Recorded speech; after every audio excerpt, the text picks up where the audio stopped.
Assalamualaikum warahmatullahi wabarakatuh. Innal hamdalillah nahmaduhu wa nasta'inuhu wa nastaghfiruh wa na'udzu billahi min shururi anfusina wa min sayyiati a'malina.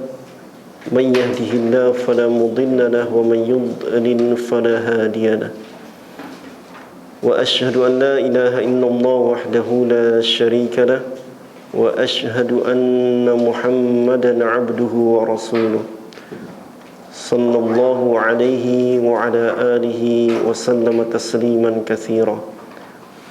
قال الله عز وجل: أعوذ بالله من الشيطان الرجيم يا أيها الذين آمنوا اتقوا الله حق تقاته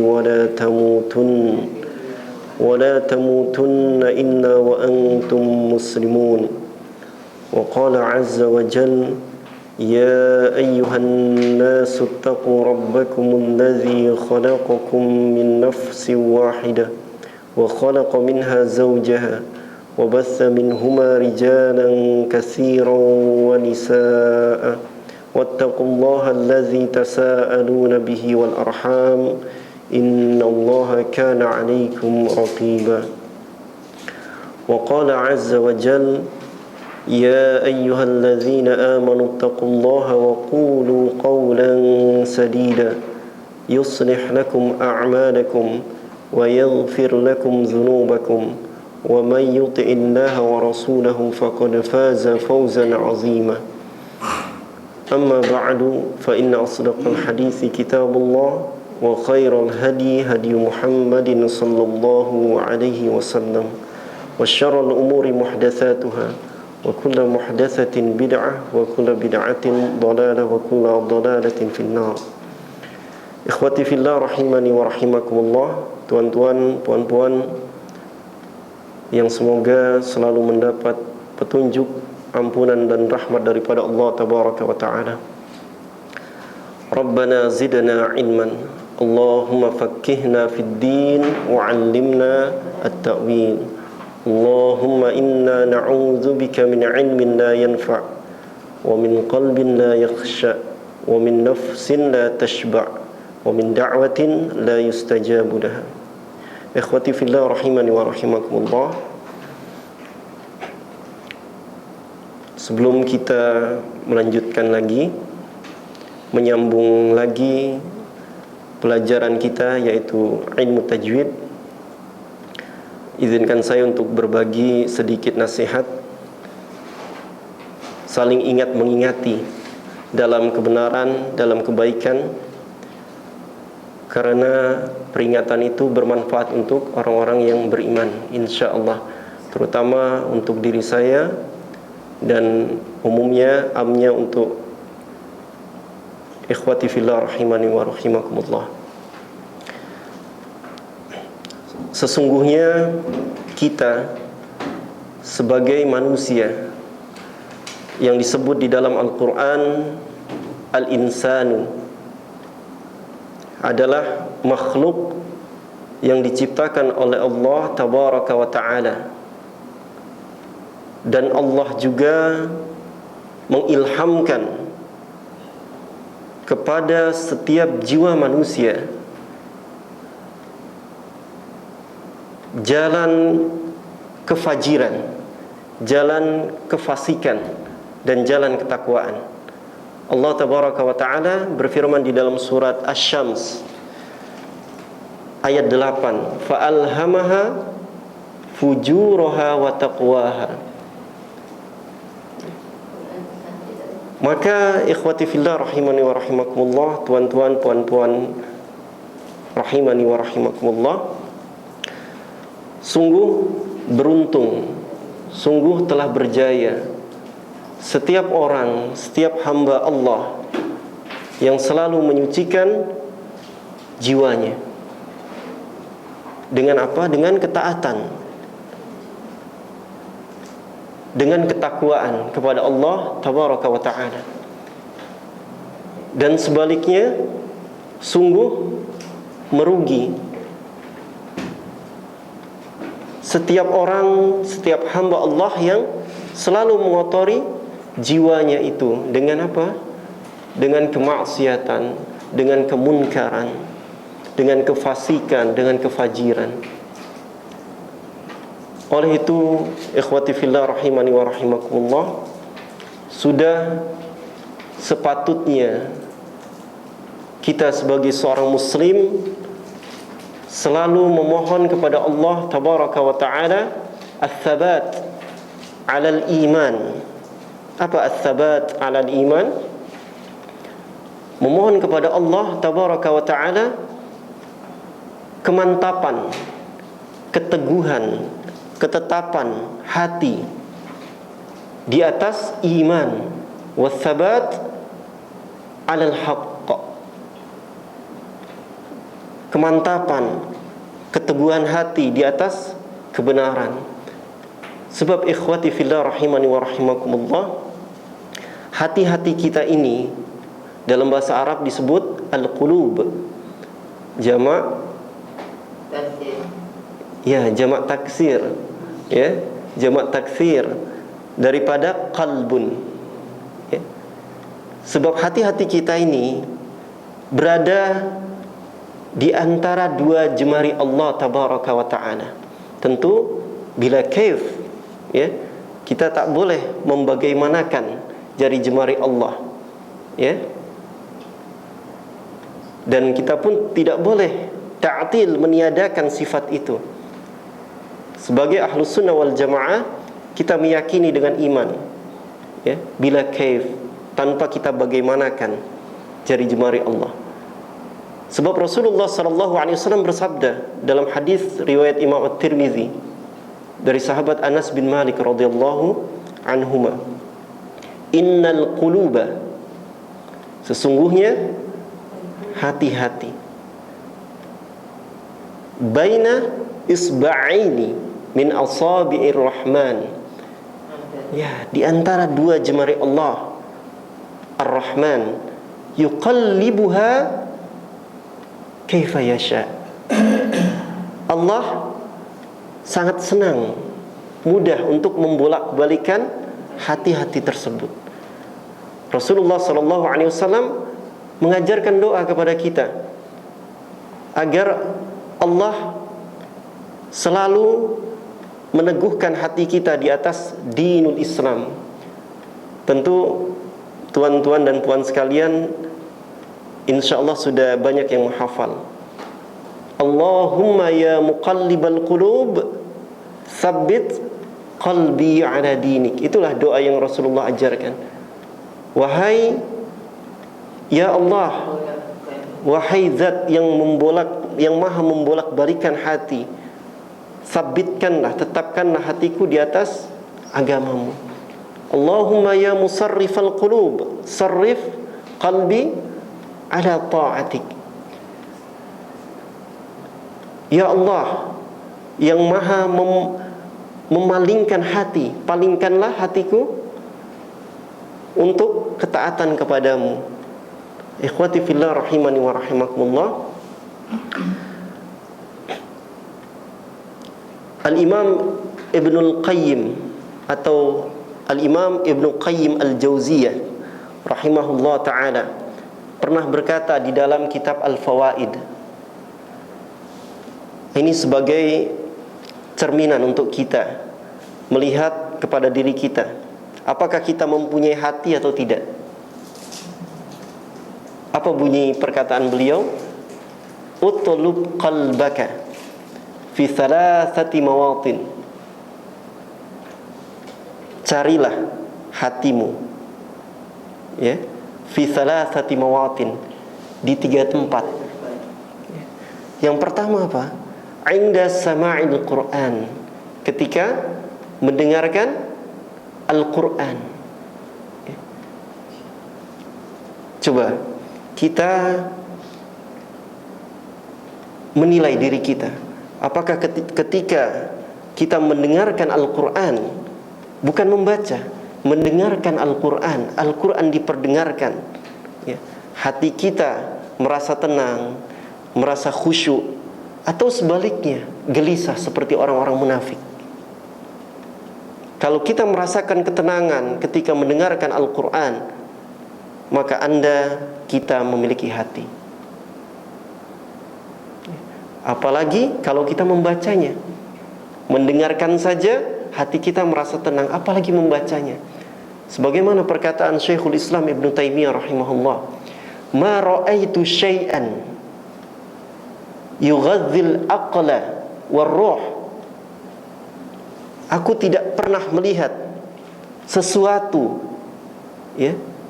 yang hebat dalam menyehatkan akal, hati dan roh, wa hifdzul jasad, dan menjaga tubuh, badan, wa yadmanu sa'adah, dan menjamin datangnya kebahagiaan, akthar min idamatin nazar fi kitabillah, lebih banyak daripada melihat, selalu melihat kepada Al-Quran. Maknanya apa? Membaca Al-Quran. Marhaban, ahlan wa sahlan. Boleh difahami perkataan Syekhul Islam Ibn Taimiyah ini. Ada seorang salaf ditanya, kaifa naqra? Bagaimana? Kam naqra minal Quran? Berapa banyak yang sepatutnya kita baca setiap hari Al-Quran itu? Berapa banyak? Pertanyaannya demikian. Apa jawaban seorang alim ini? Ala qadri ma turidu minas sa'adah. Terpulang, berapa besar, berapa banyak kebahagiaan yang engkau ingin dapatkan. Subhanallah. Semakin banyak kebahagiaan ingin kita dapatkan, maka tentu semakin banyak pula kita membaca Al-Quran. Istiqamah. Tak mengapa setiap kali selesai solat kita membaca satu ayat. Istiqamah. 1 bulan tak ada masalah. Yang penting istiqamah. Tidak dikatakan istiqamah seseorang ketika selepas salat Isya dia membaca 1 juz, kemudian selesai salat subuh tidak membaca Al-Quran, selesai salat zuhur hanya membaca setengah muka. Bukan itu istiqamah. Itu yang pertama. Yang kedua, carilah hati kita di mana? Fi majalisiz zikr. Fi majalisiz zikr. Di majlis-majlis zikir. Majlis-majlis ilmu. Sebab memang Allah Subhanahu wa ta'ala sudah memberikan jaminan bahwa orang yang hadir di majlis ilmu, di majlis zikir, yang Al-Quran, Al-Hadis diajarkan, hukum-hukumnya diajarkan, niscaya ia akan mendapatkan ketentraman, ketenangan hati. Kalau justru dia hadir di dalam majlis ilmu, hatinya gelisah,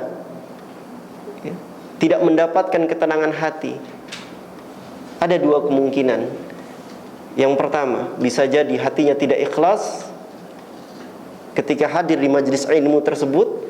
Kedua, bisa jadi majlis yang dia hadiri bukan majlis ilmu, meskipun di dalamnya diisi ceramah, tapi ternyata gelak tawa lebih banyak. Hadis-hadis yang dibaca tidaklah sahih, bahkan maudhu' yang dibaca. Itu bukan majlis zikir, majlis ilmu. Sehingga wajar kalau hatinya tidak mendapatkan ketenangan. Yang ketiga, carilah hati kita di mana? Fi awqatil khalwah. Ketika kita berkhalwah dengan Allah tabaraka wa ta'ala, bersendirian, beribadah sendiri kepada Allah tabaraka wa ta'ala. Ikhwati fillah rahimani wa rahimakumullah. Ada hadis yang diriwayatkan oleh Imam Al-Bukhari dari sahabat Abu Hurairah radhiyallahu anhu. Ada 7 golongan yang akan mendapat naungan daripada Allah. Di mana? Di padang mahsyar. Hafal semua 7 golongan itu? Perlu saya sampaikan atau tidak? Yang pertama, imamun adil, pemimpin yang adil. Pemimpin yang adil, seorang suami yang adil di dalam keluarga, dan seterusnya sampai ke level yang paling atas, negara. Kemudian syabun nasya'a fi ibadatillah, seorang pemuda, perempuan, laki yang tumbuh dalam ketaatan kepada Allah, hidupnya diisi dengan ketaatan kepada Allah. Ya. Ketika banyak anak-anak muda, ya, yang hidupnya diisi dengan hura-hura, hiburan maksiat, dia hidup dalam ketaatan kepada Allah. Yang ketiga, rajulun qalbuhu mu'allaqun bil masajid, seorang laki-laki yang hatinya senantiasa terpaut dengan masjid. Sebab memang bagi laki-laki salat di masjid, ya, ada sebagian besar ulama yang mewajibkan, ya, ada lagi yang mengatakan sunnah muakkad, terlepas dari ikhtilaf itu. Adapun perempuan lebih baik di dalam rumah. Kemudian yang keempat, rajulani tahabba fillah ijtama'a alaihi wa tafarraqa alaihi, dua orang, baik laki maupun perempuan, maksudnya sesama lelaki, sesama perempuan, ataupun suami istri, laki dan perempuan sebagai suami istri, keduanya saling mencintai karena Allah. Mereka keduanya bertemu dalam ketaatan kepada Allah dan berpisah pun kepada ketaatan kepada Allah, untuk ketaatan kepada Allah. Yang kelima apa? Rajulun, ya. Rajulun da'athu imra'atun zatu mansibin wa jamal faqalu inni akhafullah, seorang laki-laki, ya. Atau bisa juga seorang perempuan, ya, yang dirinya diajak untuk berzina, ya. Namun dia mengatakan, saya takut kepada Allah tabaraka wa ta'ala. Yang keenam, rajulun tasaddaqa bisadaqatin fa akhfaha hatta la ta'lama shimaluhu ma tunfiq yaminuhu, seseorang yang bersedekah dengan ikhlas sehingga diibaratkan bagaimana tangan kirinya tidak mengetahui apa yang tangan kanannya lakukan, infakkan, sedekahkan. Keikhlasan tidak disampaikan kepada orang lain, tidak dibicarakan sana sini. Dan yang terakhir apa? Berkenaan dengan perkataan Al-Imam Ibnu Al-Qayyim rahimahullah ini, wa rajulun dzakarallah khaliyan fafadat aina, seseorang laki maupun perempuan yang berzikir kepada Allah dalam kesendirian, berkhalwah dengan Allah, ya. Fafadat aina, lalu menetes air matanya. Subhanallah, lalu menetes air matanya karena takut kepada Allah. Nah, air mata ini, ikhwati fillah rahimani wa rahimakumullah, tidak akan disentuh oleh api neraka, ya. Hadis terakhir yang ingin saya sampaikan sebagai penguat terhadap perkataan Al-Imam Ibnu Qayyim ini, di dalam poin ketiga, hadis yang diriwayatkan oleh Imam At-Tirmizi, dihasankan oleh Syekh Al-Albani rahimahullah, ya. Ainani la tamassuhuman nar, ainun bakat min khasyatillah wa ainun batat tahrusu fi sabilillah. Ada dua jenis tangisan, ya. Ada dua jenis mata yang tidak akan pernah disentuh oleh api neraka. Yang pertama apa? Mata yang mengeluarkan tangisan karena takut kepada Allah tabaraka wa ta'ala. Kedua, mata yang berjaga di mana? Di medan perang, berjaga, ya, menghadapi musuh, ya, di medan perang. Itulah dua mata yang tidak akan pernah disentuh oleh api neraka. Ikhwati fillah rahimani wa rahimakumullah. Mudah-mudahan Allah tabaraka wa ta'ala menjadikan kita hamba-hambanya yang memiliki hati, ya, hati yang ikhlas, hati yang bersih, hati yang terbebas dari segala bentuk kesyirikan, ya, juga perbuatan yang senantiasa berdasarkan kepada ilmu dan sunnah Rasulullah SAW, sehingga kelak ketika kita mendatangi Allah dalam keadaan hati kita bersih, biqalbin salim. Wallahu ta'ala a'lam. Mudah-mudahan bermanfaat.